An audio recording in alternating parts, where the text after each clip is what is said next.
এই পৃথিবীতে সবচেয়ে দামি জিনিস কি? বিশ্বাস। বিশ্বাস ছাড়া এই জগৎ চলে? স্বামী স্ত্রীর সম্পর্ক কিসের উপর টিকে থাকে বলেন তো? হ্যাঁ, বিশ্বাসের উপর টিকে থাকে। স্বামী স্ত্রীর সম্পর্ক টিকে থাকে বিশ্বাসের উপর। আচ্ছা, পার্টনারশিপে যারা ব্যবসা করেন, পার্টনারশিপের বিজনেস, এটা টিকে থাকে কিসের উপর? বিশ্বাসের উপর। এই জগৎটাই চলে বিশ্বাসের উপর। বিশ্বাসীরা এই পৃথিবীতে না থাকলে আল্লাহ এই পৃথিবীও টিকায় রাখতেন না। একজন বিশ্বাসী এই পৃথিবীর বুকে বেঁচে থাকলে আল্লাহ তাআলা এই পৃথিবী ধ্বংস করবেন না। চিল্লায় পড়েন আল্লাহু আকবার। এই পৃথিবীর সবচেয়ে দামি বস্তু বিশ্বাস, সবচেয়ে দামি। বিশ্বাস দিয়ে এই পৃথিবী চলে। এজন্য জ্ঞানীরা বলে বিশ্বাসে মিলায় বস্তু তর্কে বহুদূর, বলে না? বিশ্বাসে মিলায় বস্তু তর্কে বহুদূর। বিশ্বাসে এই পৃথিবী টিকে থাকে। আচ্ছা দেখেন, ঢাকা থেকে একজন লোক কক্সবাজার যাবে।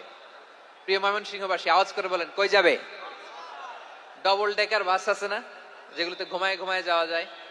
তো দেখবেন অনেক প্যাসেঞ্জার বাসে উঠে আস্তে করে ব্ল্যাঙ্কেট নিয়ে কম্বল নিয়ে ঘুম দিতেছে। ঘুম দেখেন তার কি বিশ্বাস ড্রাইভারের উপরে। এই বাস তো তারা চালাইতে চালাইতে নওগাঁ নিয়ে যেতে পারে, এই বাস তো তারা নিয়ে পঞ্চগড় ছেড়ে দিতে পারে, কিন্তু তার কোনো টেনশন নাই। সে দেখবেন ব্ল্যাঙ্কেট নিয়ে কম্বল নিয়ে দিছে জনমের ঘুম। এর কারণ তার বিশ্বাস আছে যে সকালবেলা এই বাস কক্সবাজারেই পৌঁছবে। দেখেন বিশ্বাসের কত দাম। ঢাকা থেকে জেদ্দা ওমরা করতে যারা যান, দেখবেন 40,000 ফিট উপরে বিমানে অনেকে কম্বল চাপা দিয়ে ঘুম দিতেছে। ঘুম। এই বিমান 40,000 ফিট উপর দিয়ে পাইলট চালায়া এটা কি আফ্রিকার জঙ্গলে নিয়ে যায় নাকি ভারত মহাসাগরে নিয়ে যায়, তার কোনো টেনশন নাই। সে ঘুম, কারণ তার পাইলটের উপর, এই এয়ারলাইন্সের উপর বিশ্বাস আছে যে সকালবেলায় এটা জেদ্দা আন্তর্জাতিক বিমানবন্দরে ল্যান্ড করবে। ঠিক কিনা বলেন? বাবা বাবা তার কলিজার টুকরো সন্তানকে, ছোট্ট ছেলেটাকে দেখবেন মাঝে মাঝে আদর করে এরকম শূন্যে ছুঁড়ে মারে। আপনারা মারেন? ময়মনসিংহের বাবারা বাচ্চাদের সাথে এরকম মজা করেন না?